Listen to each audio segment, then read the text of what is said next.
AI வந்து எல்லாத்தையும் automate பண்ணிடும், நம்மளோட ஜாப்ஸுமே ரீப்ளேஸ் பண்ணிடும்னு கேட்டால் இல்லை. ஆக்சுவலாக அது அப்படி நடக்காது. ஏஐ வந்தாலுமே அந்த ஏஐ டூல் கிட்ட ஒர்க் பண்ண தெரிஞ்சதுக்கு நம்மளுக்கு டெவலப்பரோ டெஸ்டரோ கண்டிப்பாக வேணும்.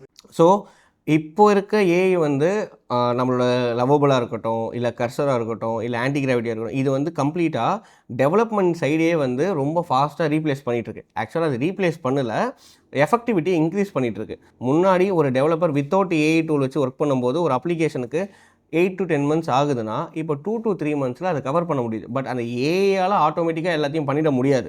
இதுக்கு பிஹைண்ட் த சீனில் கண்டிப்பாக ஒரு டெவலப்பர் வேணும். டெவலப்பர் இருந்தால் மட்டும்தான் ஏஐ வச்சு கூட ஃபாஸ்ட்டாக ஒர்க் பண்ண முடியும். ஸோ நீங்கள் டெவலப்மெண்ட் படிக்கும்போதே இனிஷியலாக ஒரு டெக் ஸ்டாக் எடுத்துகிட்டு அதில் ஃப்ரண்ட் அண்ட் டெவலப்மெண்ட் மட்டும் படிச்சுட்டு கூடவே ஜென்ஏயும் டச் பேஸ் பண்ணிவிடுங்க. அதுதான் உங்களுக்கு ஃபியூச்சரிஸ்டிக்காக இருக்கும். இப்போது இதில் வந்து எந்த கெரியர் பாத்தில் ஹையஸ்ட் சேலரி கிடைக்கும் ஆக்சுவலாக?